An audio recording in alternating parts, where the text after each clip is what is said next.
Hey guys, and welcome to episode 166 of Meeple to Meeple. Today's exciting.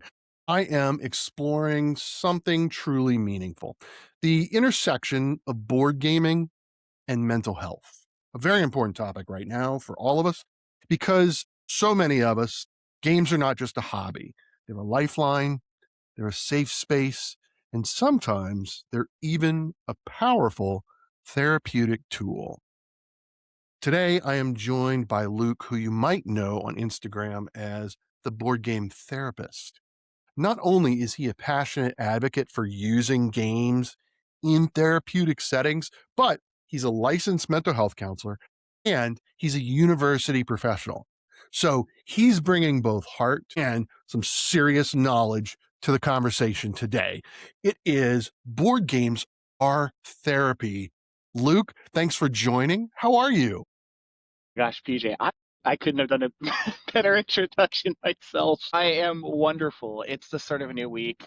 Usually that means that we're looking ahead to see like, oh gosh, what's gonna happen? Like the Yeah. Sunday scaries were yesterday, but I'm feeling great. I'm just happy to be here and looking forward to the topic. It's definitely one I'm excited about. I love all things mental health. I love all things board games. So like let's mix it up. Let's chat. I Yeah, love it. absolutely. So we're just coming off of the Easter holiday and, the very beginning of Easter season. We're in the middle of the Easter octave, as it were.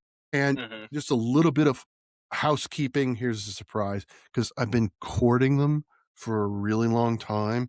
I desperately want them to be my sponsor on the podcast. And I would like, for those of you who are watching, today I am wearing the Boston Scally, the hair Scally cap that I got from them in honor of Easter. It's one of their new caps from Easter season, and hopefully they'll watch and pick up on it. Be a sponsor Looks for the pretty snazzy. I show. like it. Where can I get one Yeah, of it's those? you can get them at bostonscally.com. Their packaging, they are very efficient. The prices are the same every Scally cap. I've got an 8-panel cap, but they've got a 6-panel. They've got a single panel. They do patchworks.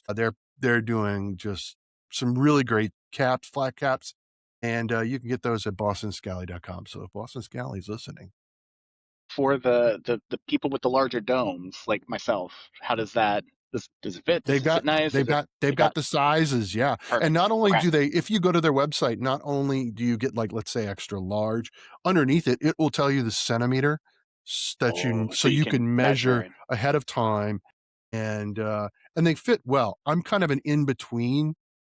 My head is 60 centimeters. The extra large is 61. The large is 59.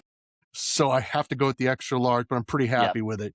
Cool. And if you've been Looks watching the good. show, I'm always wearing, almost always, with a few exceptions, I'm always wearing a Boston Scally cap. But I'm really courting them for Easter season, and yeah, It looks good.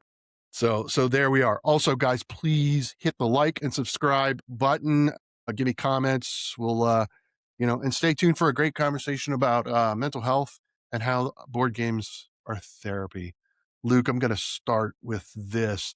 How did you get into board games? Like, what was the first board game that got you into the modern hobby? That got me into the modern hobby. I would say so it was around 2015, 2016. A buddy of mine, Tyler, states away. We've been best friends in third grade, but we weren't in close proximity, so we would use Tabletop Simulator to play a bunch of games. And probably around that time is when he introduced me to Scythe. And that was one that I was, or no, not Scythe at that time. That was probably more so 2017 or 2018.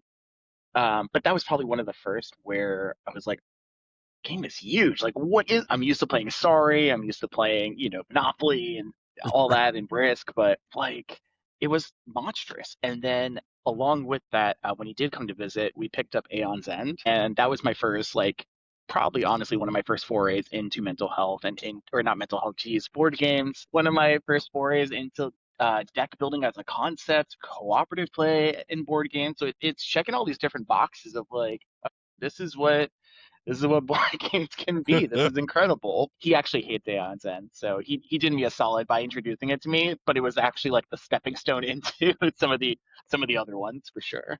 Nice. Yeah. Also, the guys who were just listening audio and you're not watching on YouTube. First of all, you should be watching on YouTube. Second of all, behind Luke is Septima, Woodcraft, and Unconscious Mind. Those are just a few that are behind you. So he's in the hobby. He's a hardcore gamer, and we're really thrilled to have you. So you are a mental health professional, licensed, Yes. and all that. You get into gaming.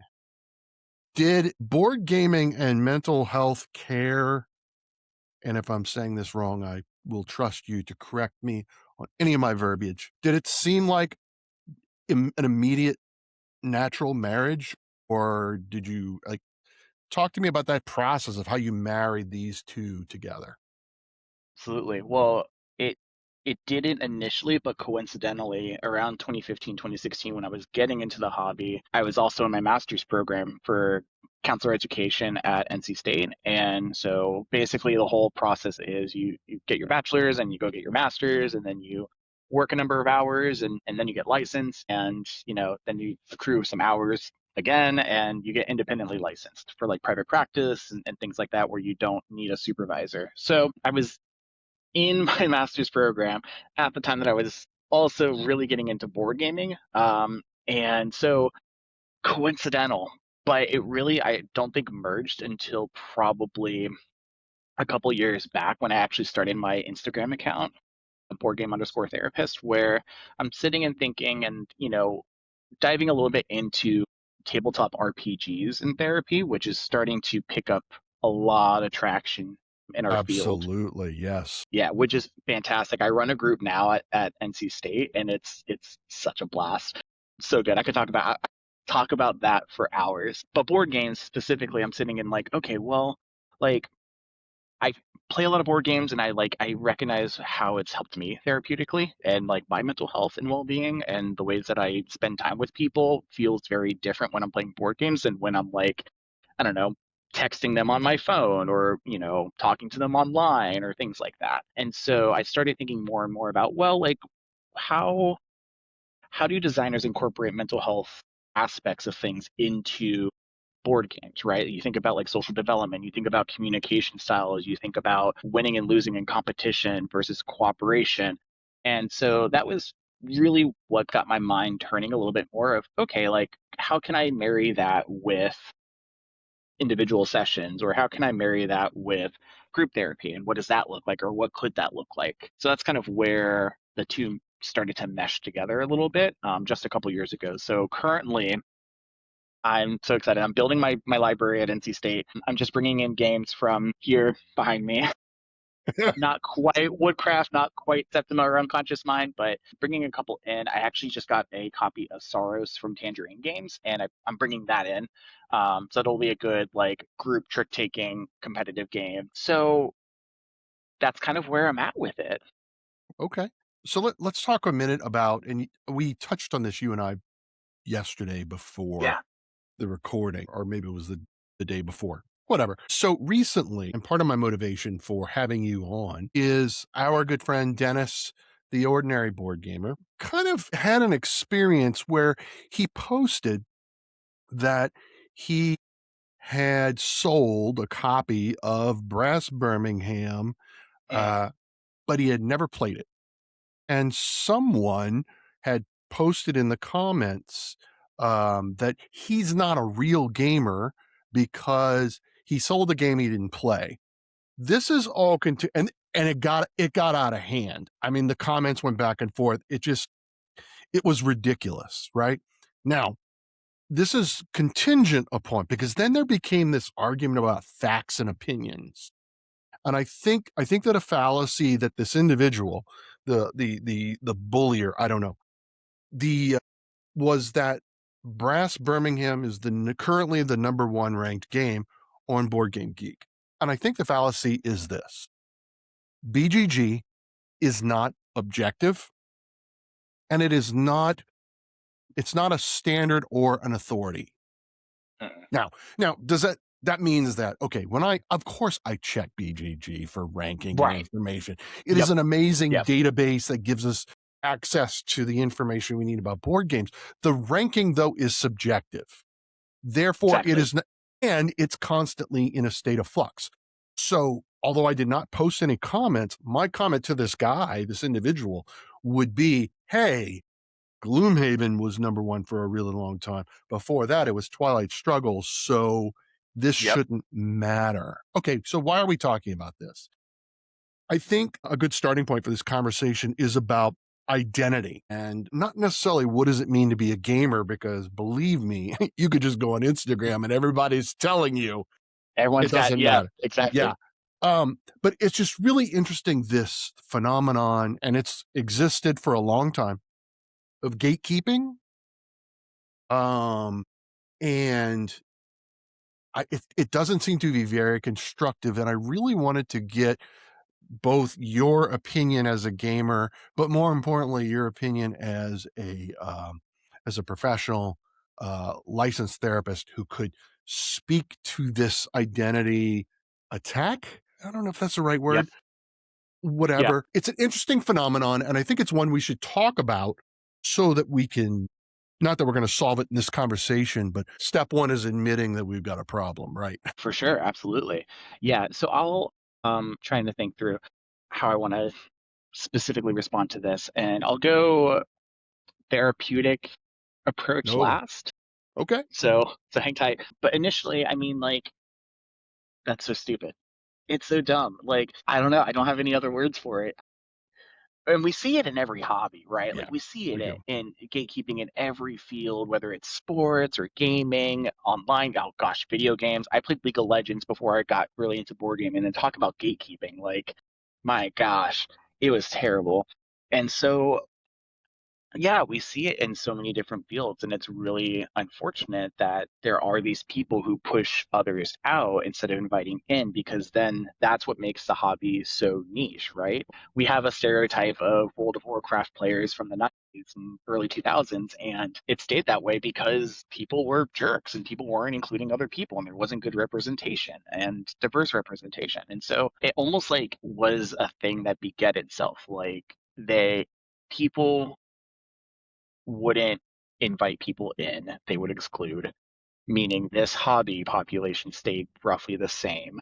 And then that just reinforces this idea, this internalization, right, of this hobby is mine. It is only for me. And if you don't meet these metrics, sorry, you can't join. Sometimes that's related to identity, sometimes that's related to hitting some arbitrary expectation. In this case it sounded like, yeah, selling, you said it was Brass Birmingham, right? It was, yeah. Yeah. I think I've played once, years ago. And you're right, like Gloomhaven is kind of also what came to mind, because that I remember that being at the top. I've never played Gloomhaven, and I don't care to. And most people I see now and know now don't care to. Yeah. It fluctuates, and it, Right. and there's, you see the people who are like, oh well, you're just a casual gamer because you play, I don't know, Knitting Circle and Calico versus your Twilight Imperium fourth edition. So I think I always go back to when I used to be into running. There was this person who would always say, like, if you put one foot in front of the other, what does that make you? It makes you a runner, right? And so um, I think we're starting to see that shift a little bit more. I've started to see it a lot more, both in terms of physicality of entering an FLGS and seeing kind of like the populations there, and the welcoming environment. I'm seeing it online on Instagram. I'm seeing it, in communities and in discussions. I'm seeing it in the representation of games that, you know, things are starting to shift. We're seeing that huge shift, which then when something like this happens, it makes it like super, super Mhm. glaring. And it's like, what are you doing? Get with the program. Like, why are you trying to gatekeep this? It's Right, ridiculous. right. So, I wanna get your thoughts on this, because I think here's what I find not hypocritical. These 2 forces are at odds. On one hand, you've got this gatekeeping, this phenomenon that this hobby is for me or only people who look like me. But at the same time, these same individuals are like, why don't more people come into the hobby? Why doesn't the hobby grow? And they will argue that they want the hobby to grow. I don't, I get, how do you Yeah. explain that? How do you explain that? It's a really Right. good question. No, but I mean, and it's true. Like there's kind of like this virtue signaling of I want the hobby to grow and everyone's welcome, but then you see the way that they talk about other people, not just in gaming, but in general. You see the biases that come up. You see the types of games they gravitate towards and who they invite to the table to play those games based on assumptions there, and I do it to an extent with um, like my nieces and nephews who I think are like too young to understand this game, and then they come and they like totally beat my butt at like all of it. It's just Yeah, ridiculous. absolutely. Like my nephew, I taught him patchwork, and I'm like, he's not gonna understand patchwork. I mean, it's relatively simple, but like he's like 10, he's not gonna do it. And he played a couple times and he caught on quick. And then I visited him the next year and he beat me every time. So I'm like, okay, I don't know. I got to throw assumptions out the window. People are going to surprise you, definitely. But there is also just kind of thinking on it and processing here. There is almost this like claimed ownership of a thing. And we see that a lot in like geek and nerd culture where, you have the stereotypical like, and I'll actually just kind of use myself as an example, like cis white man growing up, like super into anime, super into video games, super into all the things that like stereotypically would like kind of get me bullied, right? Like and picked on and like, oh, like what a nerd, things like that.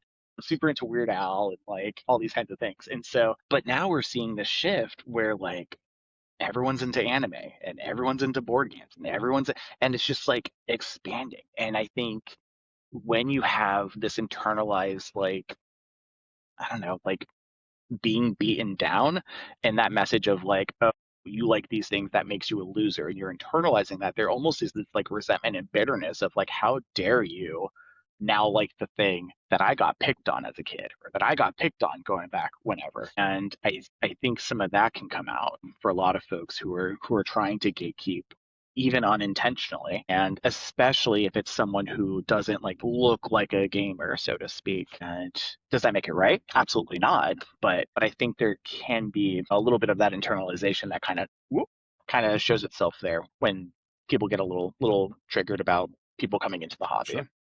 I kind of just listening to you there, I kind of identify. I saw myself in some of your comments. I have thought to myself, and it's particularly when I'm at these big conventions, I'm like, wow, I look at the people around me, right? And I'm Mhm. like, you know, these people, when I was in high school in the early geek culture, these people would never have talked to me. And now they're at the same event that I am.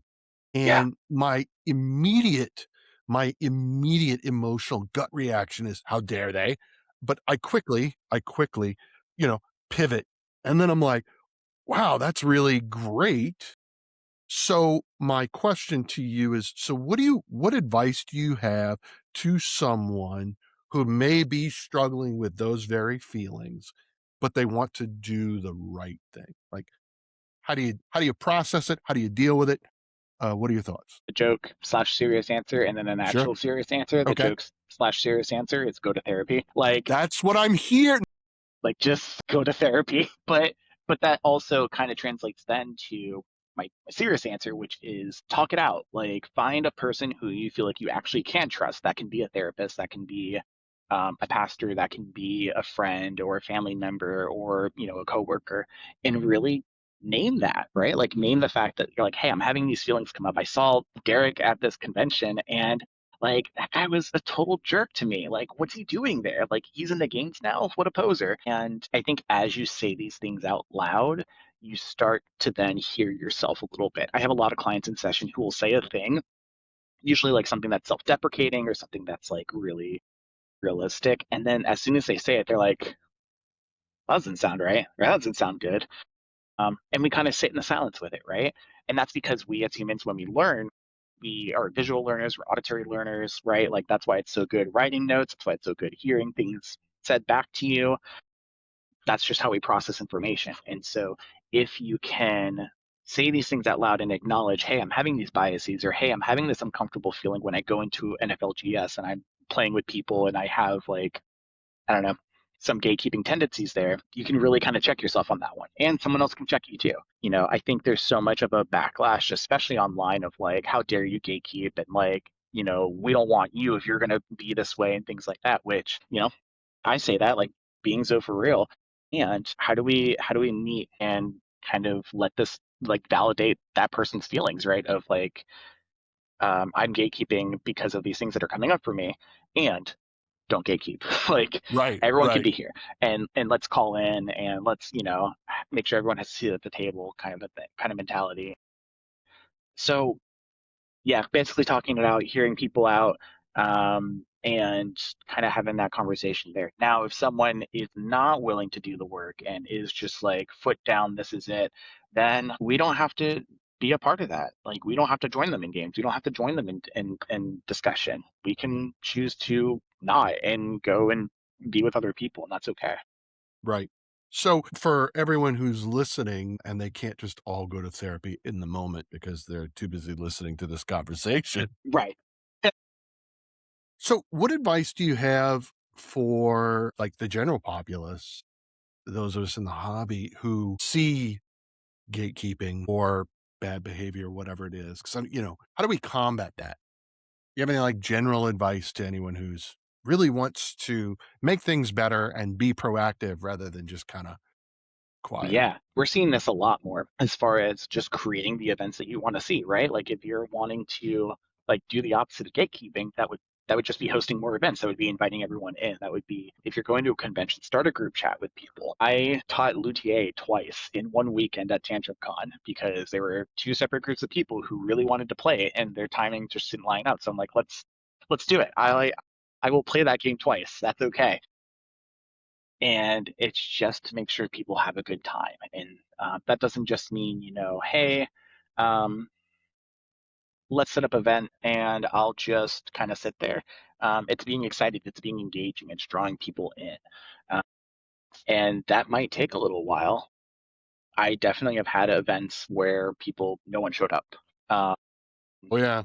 yeah, but you wait it out and eventually one person and two people and three people will come. So the more that we can just express that message through our actions, through online, like we're seeing that trend on Instagram, right? Of like I'm a gamer and all of the points of things that they have done or haven't done that would make them a gamer, quote unquote. The messaging there is just so important. Something else that I think has been really cool is and helpful is just reaching out to publishers and making sure publishers like promote that message as well and know that people want to be included and that they don't just have to advertise their game to one specific population, that their game can hit a gamut of everything. We're seeing that with trying to think of who it was. Like, oh, it was the Harry Potter code names.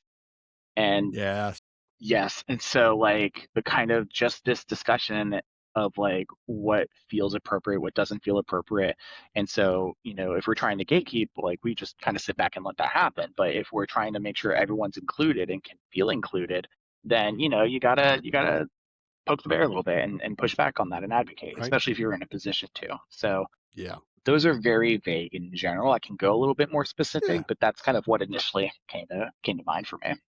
And I think that's what I was looking for. Yeah. I Yeah, think for this context, absolutely. But yeah, definitely guys, go to therapy if you're struggling with any go of to these therapy. well, it's a good thing. It's why we're talking about it today. Okay, speaking of therapy, board games are therapy, right? So that's our thesis for today, right?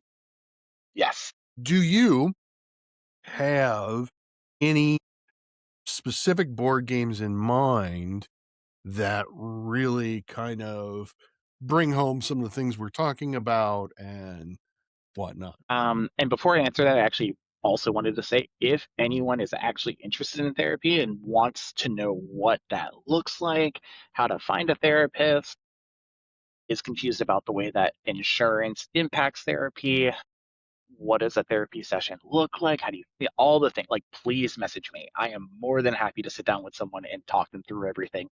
I, I love doing that. I will make you a spreadsheet of people in your area you can contact and happy to do that. The games themselves, I mean, ideally, the simpler the better at first, and it kind of depends on what we're going for here, right? So if it's someone who is, I have a couple clients who are neurodivergent, and they just like fidgeting during session, or they like doodling during session, or things like that. So I'll hand them a notebook, I'll hand them, fidget toys, things like that. But sometimes we'll play a game while we're talking. I actually I made a post about this a couple of weeks back client came in with a panic attack, and we sat down and I taught them Fox and the Forest Duet. And we just played this one-on-one co-op game. And you see throughout this session the like rigidity that they're having, shoulders up and like fidgeting and like all of that. Their whole attention from what was happening that induced that panic kind of shifts to the game and the goal. And there's no more I'm stupid. There's no more I'm afraid of messing up. There's no more self-doubt. It's all we're just playing this game.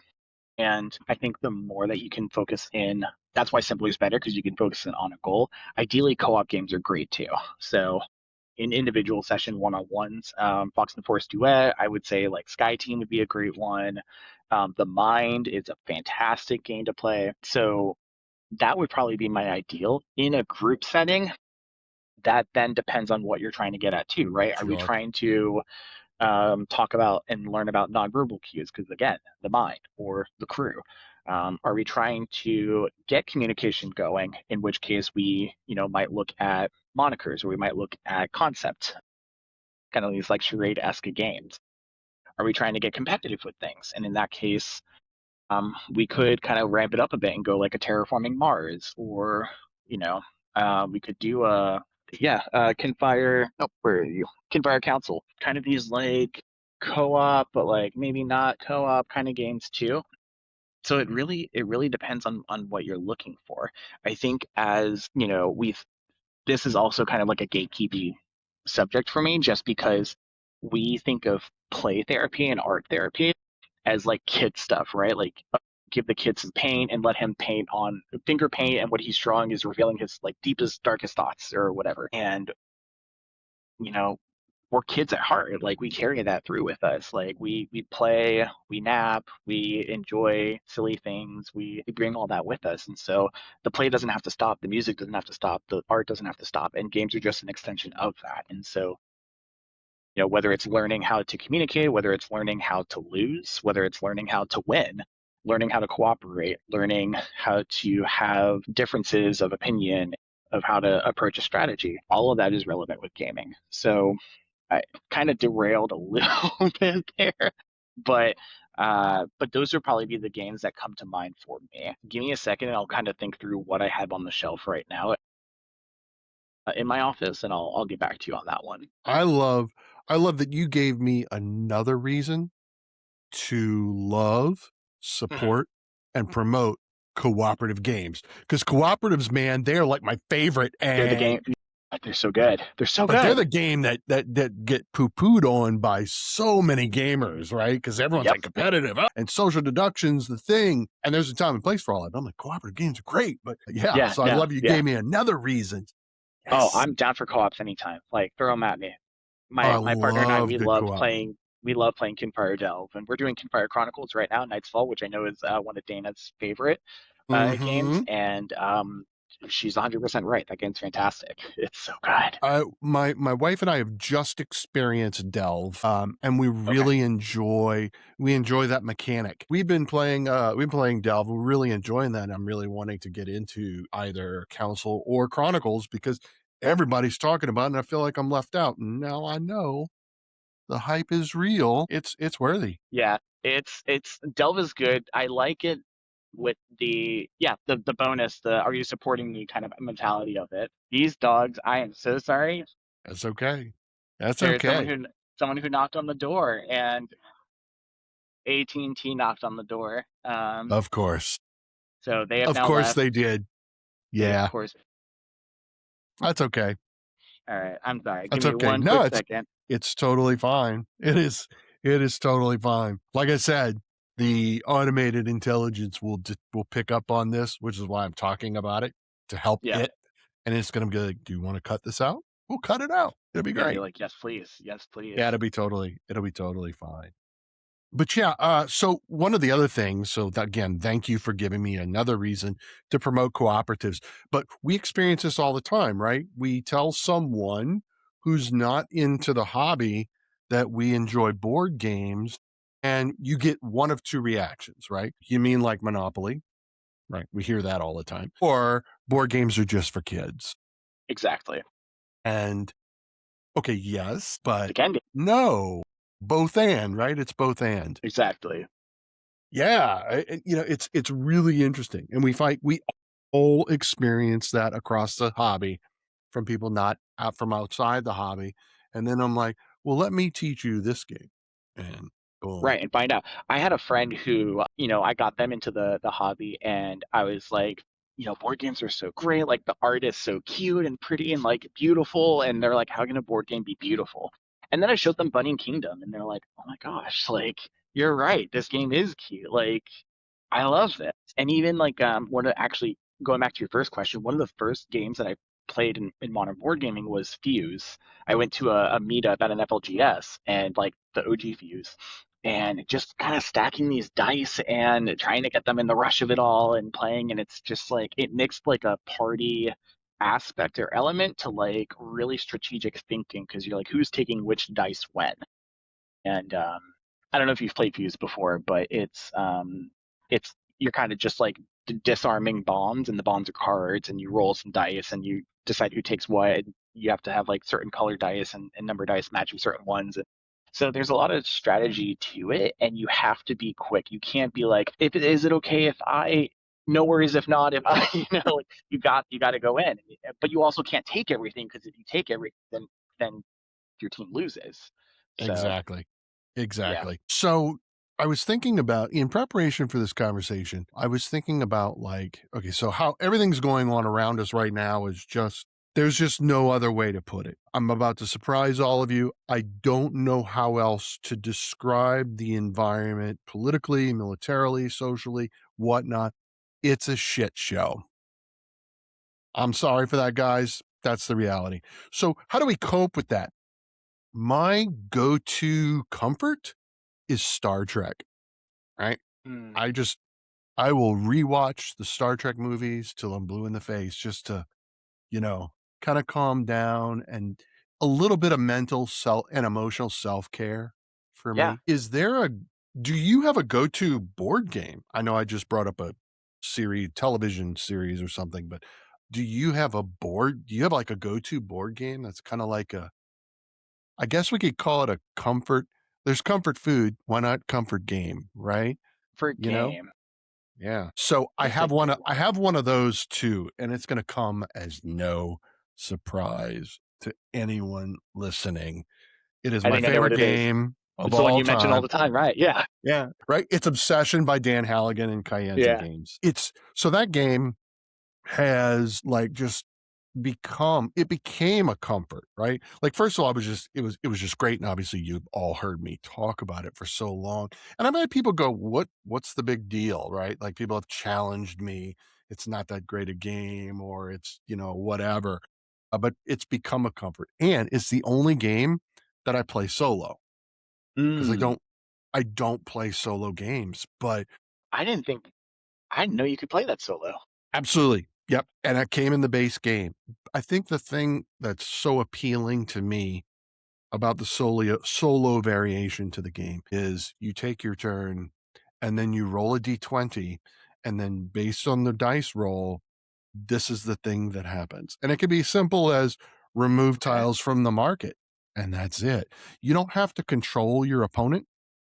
There's no automata with a deck of cards or tiles that you have to flip that Stonemeyer has made popular. It's just take your turn, roll a d20, do that thing, and then take your Mm. turn again. So it's very comforting to me. It really is that warm blanket. And I was just wondering if you had a game that was kind of a comfort game for you amidst all Yeah. the chaos. I'm looking over here because I've got another shelf like across the living room over there. Aeon's End, going back to that one. Okay. And sentimentality to it, right? Like it's one of the Mm, first co-op games, deck builders, and modern board games I played. And there's just something about like, so I'll play that one solo, and I'll two hand mages, and just randomizing like what are your mages, what are your markets, what enemy are you fighting? It's different every time, and there's just something about the like focus in on the strategy of it that takes my mind away from literally everything else, and it's just so good. I know there's like a hot debate around like the best deck builder. Think I don't know. I think Aeon Zen takes it, but actually also kind of what I'm playing right now. and I know Dana's mentioned this one too, but Cozy Sticker Reel has been like one that I don't think I don't know if I'll go back to it after we play it the second time, but I've enjoyed that game so much. If you haven't played it, no. So it's like Stardew Valley, the video game, but like as a board game, which I know they have their own board game, but but you're just it's just these little scenarios, and you're making choices, and you're taking stickers and putting them on a board, and you're building your village, and there's little characters, and they get personalities to them, and it's just I don't know. It's just really, really fun and really great. So I will play it while my wife works on pottery, and we'll just kind of answer the questions together. And it's also an activity we do together, even though I'm the one doing all the stickers and the choices and things like that. So that's been a more recent one, but the fallback for sure is Aeon's End. Aeon's End, yeah. That's Yeah, that's a good choice. This is a really good game. Times what my wife and I like to do if we're not in the mood to pull out a two-player game, we will play the shrunk down version of Gloomhaven, right? Buttons and but bugs. bugs. Yeah. Yeah, which is a solo game. It's basically Gloomhaven solo with really, really tiny minis. Okay. And instead of like all these big map tiles, a standard card, that's the that's the It's the map. that's the map, right? But the thing is like we can make the decisions together. We can do it all together, even though it's one character on the map doing a thing. And sometimes we'll do that. And it's a little intimate. It's probably more intimate than Sky Team, which has a very different intimacy to it because of that nonverbal Purple. communication moment.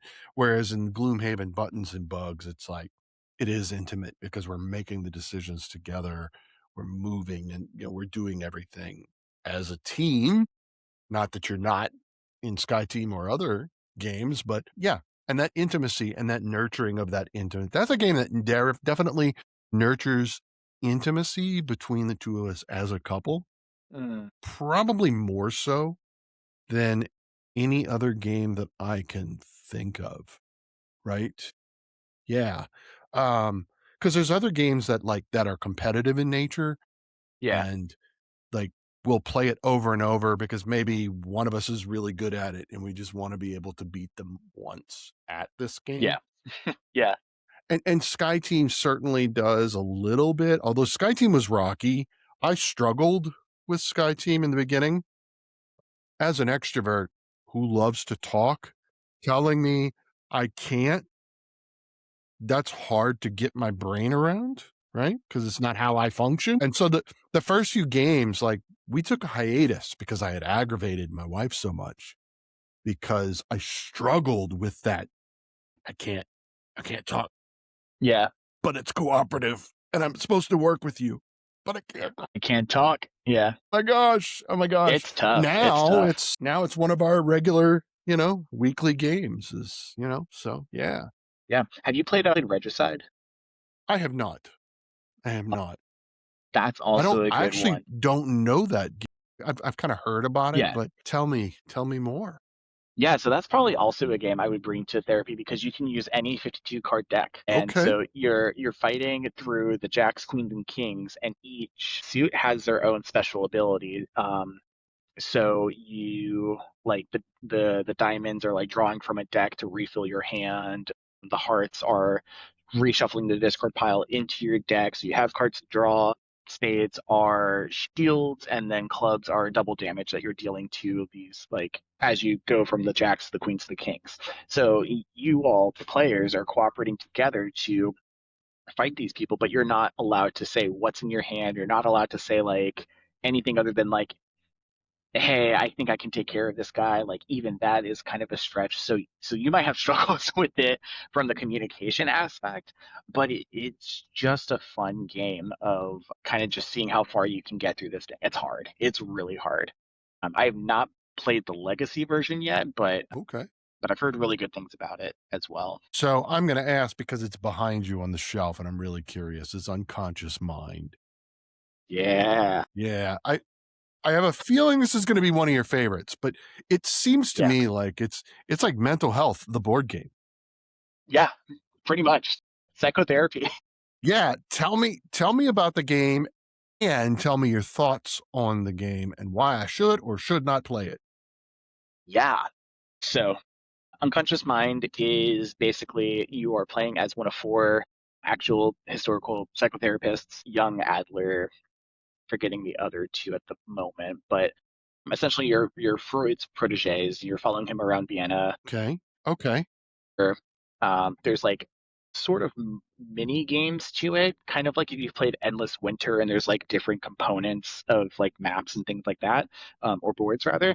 But one of your actions you can take is treating a client. So you'll get clients into your office and you'll heal them for points and passives and end game scoring conditions. One of the things you can do is take an action on this table that's like it's almost like a coffee table. It's the meeting of the minds, and depending on your action selection is with a little thought bubble, and depending on where your thought bubble's pointing is the action that you're going to take. So there's like a little bit of like take that, not take that, but like I'm going to block you out of taking an action by putting my thing there. So it's an interesting mix of like there's contract fulfillment, there's action selection, there's resource management. Because I didn't even get into the fact that like as you're doing all these different actions and things like that, you're spending one of three types of resources. So red, green, and purple. And they're representing different aspects of the mind. So like passion and intelligence and virtue, right? And then each of those resources have like levels to them. So like minor, median, and major levels. So you're spending like a major passion to treat a client and getting him down to like where he's therapeutically healed. He has no more grief, and now you have this cool passive for when you do X you get Y. So it's, from my opinion, it gels together really well. It has a high rules overhead. Paul Groman does a really great job with his video of explaining all the rules, and it's very thematic and very fun, but it is a lot. So, and it is a huge table hog. Like it's taking up a Mm, whole table, no questions, ifs, ands, or buts about it, right? So I would say if you're looking for like a good 3 hour experience, everyone's all in on it, like a pretty good crunchy, I would say mid to heavy game. Like I would recommend it. I love it. I love that game. Anytime someone's like, "Hey, can we play Unconscious Mind?" I'm for it. It doesn't happen often, which is why I'm so sad about it. But I love it. I think it plays best probably at three. Four might be a little bit too big. Two would probably be just fine, totally fine. But three is probably like the limit there. And I did struggle playing it solo. okay. So solo, you are kind of automating Freud and what he's doing on the board as well. And it feels like a lot to manage just because of the table presence and everything like that. But I think Fantasia Games did a great job with the mechanics, and then of course like Andrew Bodgley and was it Ian Vincent Dutrait doing the art together. Fantastic. The art Hmm. is like top notch in this game. It's so beautiful. So, as a licensed counselor, how did they marry the theme and the mechanics? That's always a real pride for me. Like, is are they well informed? Is the theme, is it there? Is it accurate? Like, talk to me Yes, about that for a 100. minute. Yeah, so the themes that they incorporate are basically, again, Vienna and I think like the 50s ish, if you will. They incorporate Freud, they incorporate all of the historical figures. They give a good context in the beginning of the rule book of like, hey, this is kind of what's happening here. I don't think there's really any historical liberties that they've taken. It all kind of makes sense.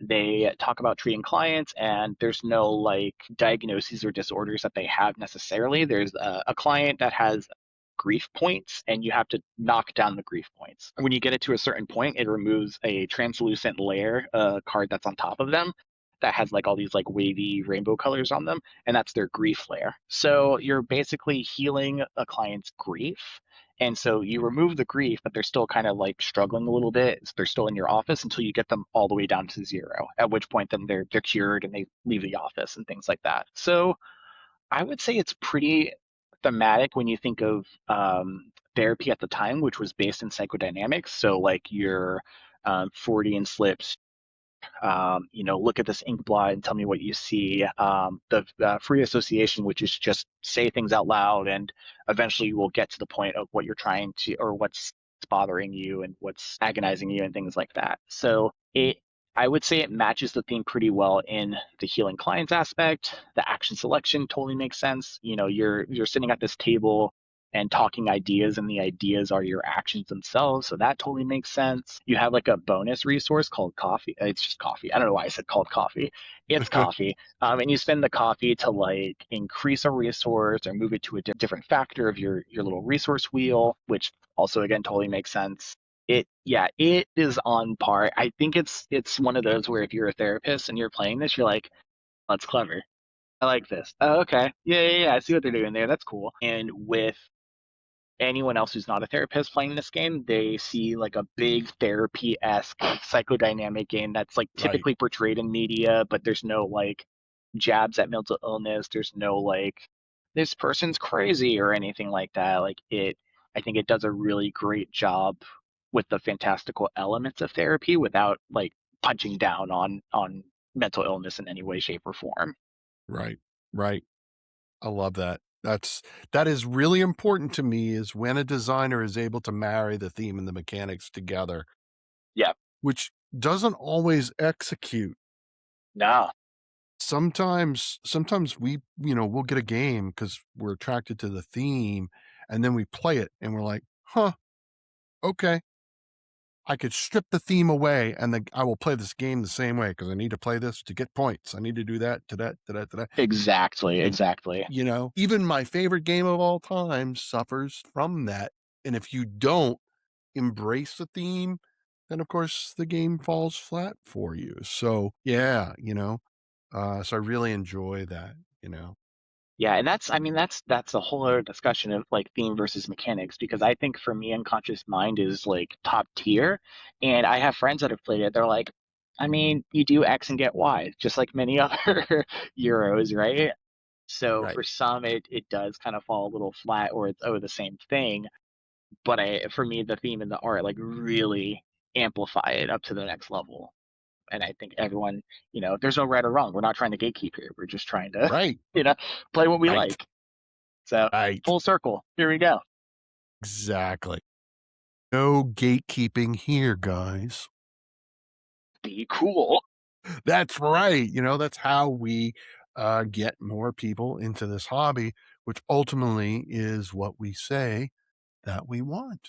So there you are. There you have it. I think one of the things that I struggle with personally is, and this has to do with my lack of understanding because it's very new. You said it earlier.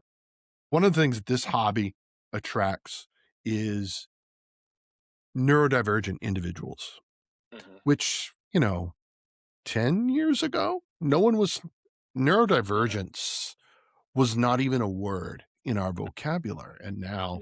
now we talk about it all the time. And I have to admit, sometimes people will refer to it in their posts, and I'm like, I don't know what they're talking about, right? I'm like, because there's so much, because I understand that neurodivergence is not a monolith, right?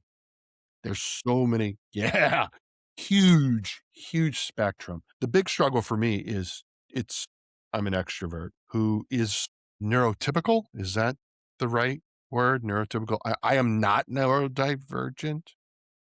I don't man, whatever. And so, I don't know why this still surprises me is when I'm with a group of gamers and I encounter neurodivergent individuals Hmm. wherever they are on the spectrum, and I get surprised by it. Like, all gamers should be extroverted, neurotypical. Like in this is all in my head, by the way, guys. Sure, This sure, is all sure. in my head. It's like I will see someone behave a certain or display a certain behavior, and I'll be like, whoa, wait a minute. Whoa, wait a minute. Right. Back and Yeah, this you got whole to back and back it forth. up. Yeah. Constantly. And I'm still surprised. I still have this reaction. I'm like, what? And I've only been a gamer for, 40, 40 or more years. Yeah, right. I mean, I'm going to Yeah. be 51 in a month or so. And so, Happy early birthday, man. yeah, thank you. Thank you. I've been at this for a while Yeah. and yet I'm still surprised by people's behavior that I should not be surprised surprised, not really surprised. I don't know. Yeah. Sometimes it's sometimes it's I just have to constantly remind myself. I think the frustrating thing for me is that I have to remind myself of the same thing over and over. Like I'm old enough that I know better, right? Yeah. And Yeah. yeah. I mean, I don't behave, I don't act on it, but it's like the thought pops in my head and I'm like, "Dude, come on." You Well, know? and if I could give some validation there, it's just a thought. Thoughts are thoughts, and the more power we give them, and the more that we sink in on this thought and stick on this thought and let it ruminate, the more that it just expands. So like the shoulds are always so rough with people. Like I should know better, or I should behave better, or I shouldn't think this way, or whatever. And you can argue that semantics all day, but ultimately the fact that you're aware of this, I mean, says so much more than so many other people.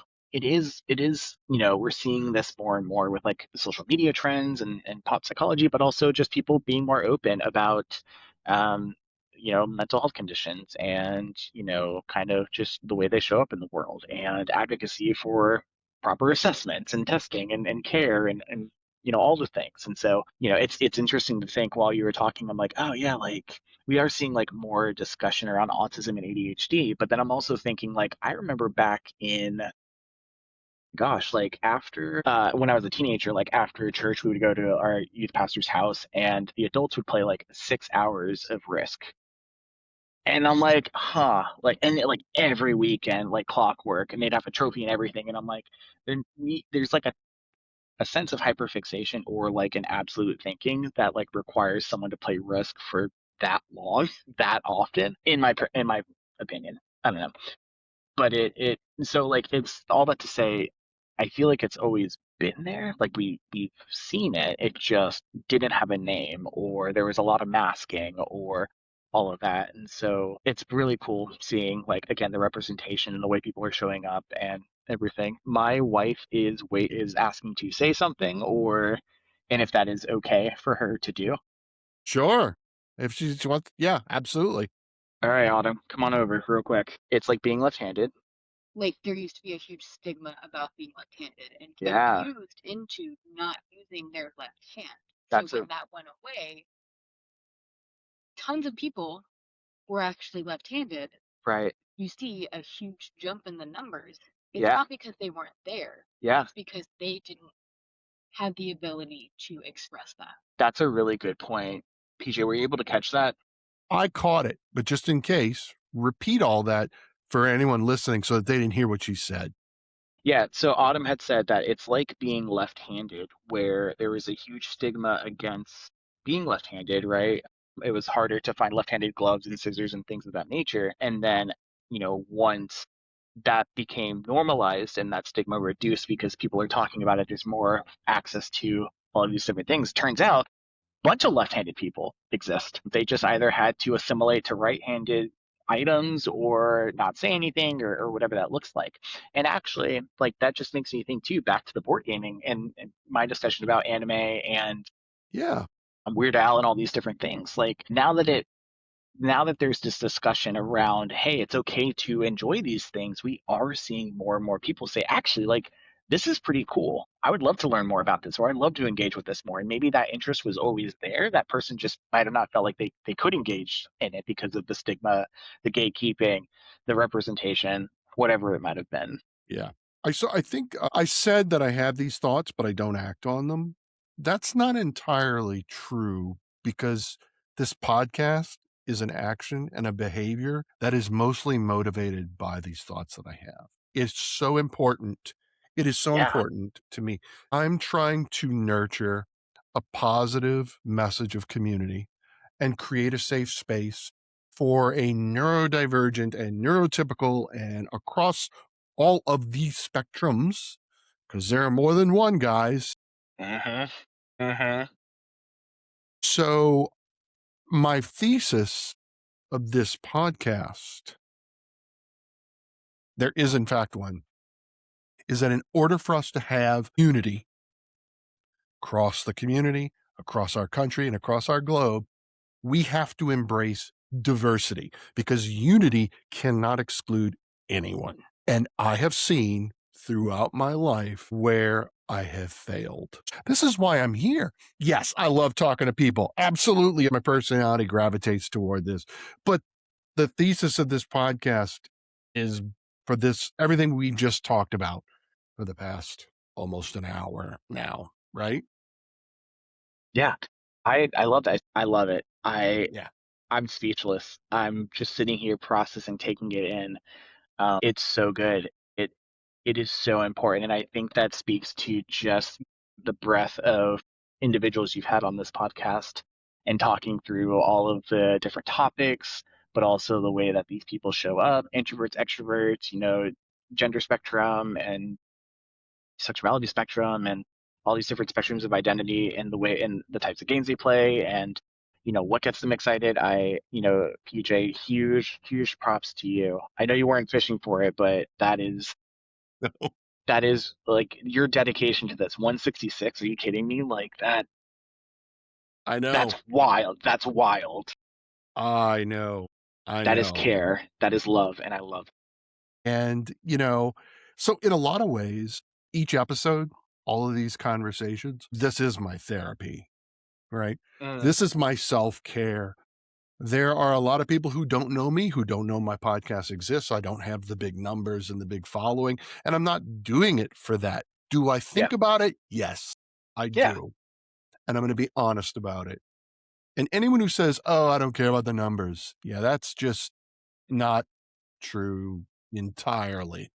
Not Entirely. true entirely, There's right? a part of you that probably does care. Yeah. Yeah, there is. But I do this because I am filled with a real and metaphysical love for my fellow human. And in this case, it's the gamers because we have this shared passion. And shoot, man, I love it for people to share their passions, especially when I Yeah. share that same passion. Let you talk, you know? I always tell clients that connection is fostered by expression of vulnerability.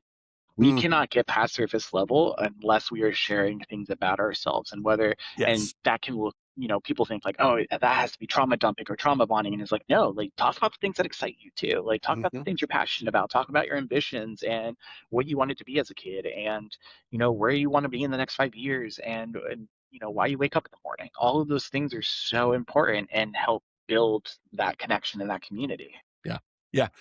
You recently posted a reel about that very thing that I watched just before we started recording. It was all about vulnerability and how that nurtures connection. And I could not agree Mm. more. If you go back and listen to, I talk about vulnerability a lot with my first time designers. I always ask them the question about how easy or difficult it was for them to be vulnerable when they Mm. put their game up in the playtesting phase, right? Because, Whew. yeah, right. Whew, man, you know better than I do, is scary. It's Yeah. very scary. Although I'm saying it, I actually don't believe it. I think vulnerability is easy, but that's just because it comes easy to me. But, it was probably scary when I was 12, but at 51, I'm like, let's go. Well, and that's what makes board games so easy too, right? Or so helpful Right. with it because it lowers the stakes of everything. Like if it's a co-op and you have to make a choice, where am I putting that die on the plane? I'm being vulnerable in that. I'm making a call that might be wrong, and I have to Yeah. accept that. And Yeah. that's tough. That can be tough. Yeah. And as a fellow creative who has, in this case, has published books in the past, when you put it out there, when you put something out there, sorry, Hmm. back to the conversations I had with game designers, it's like, I recognize that fear and that challenge of vulnerability, but that's where it starts to connect because you want feedback. I mean, ideally you want constructive feedback, Ideally, not stupid feedback, yeah. but because one of the things I struggle with is that there's an absence of feedback that I get on this podcast. If I'm going to be real for a minute, Mm, comments in on YouTube, on TikTok, on Instagram, on Spotify, there aren't a lot of comments. There are some episodes that do generate a lot of comments, and some folks have made some suggestions about, right. well, here's how you get more comments. Those comments I crave because I Yeah. need feedback. Yeah. because otherwise Why all I is what have are are you doing? numbers to figure out whether people are listening or not, which is really the question, so that we can talk about these things. So yeah, I need feedback, and I understand that importance of getting feedbacks. I bet. Yeah, it's I really bet. interesting. It's really Huh. interesting. Yeah. So yeah, I also think too then like, and I was gonna ask you this question too, but regarding feedback, how much of that is like feedback that you take to shift things that you're doing versus but I like how I'm doing it right now and I'm not gonna do, and differentiating between that. I guess that's in every medium. yeah, I think so. I'll be honest with you. So when Gareth and I first started this show, we were really committed to a 30-minute podcast that you could listen to on the way to work. The whole point was that we were going to be, how are we going to stand out from other podcasts? And there's a lot of board game podcasts out there. Yeah. Okay. There's over 5,000. Okay. I didn't So, know that. Okay. yes, I there have are my over one of my 5,000. favorites, but wow, I didn't Yeah. realize there were that many. Wow. There really are, and a lot of them aren't active anymore, but they're still out there. You could still go and listen to those episodes. But we were committed to 30 minutes. And I had a friend of ours in the content creator community who was like, "You need to go longer." Like, he's like, "Just as your conversation gets good, you're shutting it off." And I'm Hmm. like, and that was the only feedback I'd received in like the first, what, 50, 80 episodes? And I'm like, Wow. "Cool, we're gonna do it." And we did, right? And I like the conversation to be organic and let it, I typically, in my head, I typically like to keep it to an hour. So if you look at the length of my episodes, they're usually anywheres from 45 to 55 minutes, sometimes 58, but I'm not Yeah. afraid to go over an hour. Well, give the people what If they want. if you've got something to say, then I let the conversations go. But most of what I get is I don't get anything, right? Or I love it, Yeah. which doesn't Which really, we love the support. We love the support. But when you're creating something, right, that feedback other than it's great, okay, hmm right? hmm So I've talked about playtesting all the time, especially with a lot of designers. And I play it and I'm like, Luke, that was really great. You got something. Okay. That's not going to help you. But if I could be like, Luke, you have something great, but you need to incorporate this mechanic, or this mechanic is distracting, or whatever it is. And I promise you, my wife's going to have a lot to say about your rule book because rule books are hard. Yeah. Woof. So there you have it. Yeah. Shrink that. I'll bill you later. I'll send you the invoice. Yep. Man. So yeah, there it is. Board games can be therapy. They can be self-care. They provide Hmm. us. 100%. Yeah. But more importantly, they build a community, right? Like our community doesn't exist if it weren't for board games, you It'd know? be really awkward. Yeah. I mean, we'd find other connections, but we We would just would. stand around a little awkwardly at first while we do that. Yeah. Could Yeah. you see us at the Indianapolis Convention Center just standing around? There's no convention going on. We're standing around. There's no You just board stand games there. because Yeah, yeah. no. So right. So yeah, we're passionate Just about hanging. this, and I Yeah. love to share that passion with others. And I'm not afraid to be vulnerable. So Yeah. You said like I'm 51, I don't have cares enough to be vulnerable, but more to be scared of that. Do you have any general tips for anyone who might be listening and is like, I don't know how to put myself out there? uh it's interesting because the conversation I usually have, because I'm surrounded by individuals across the neurodivergent spectrum, both in the gaming world and in my professional world. So the feelings I have in the gaming hobby, I have in my professional world too. And I always have the same conversation. I'm Yep. aware, I'm Yep. going to say this officially right now and look at all of you. I'm a lot. Okay. I'm a lot. And I know that I'm a lot. And I realize that you are introverted or you are neurodivergent or you are something. because the spectrum is so wide, I can't be all inclusive, although I believe in inclusivity. My question is always, I turn the question back and say, what can I do to recognize that more and be more helpful? Right? Again, because I'm not afraid to be vulnerable. So help me help you, right? Yeah. Yeah, I want you to Yeah. come to my table and play my board game or a board game, not my board. My board game. I guess mine. Well, I mean, I guess they're mine. I bought them, but right.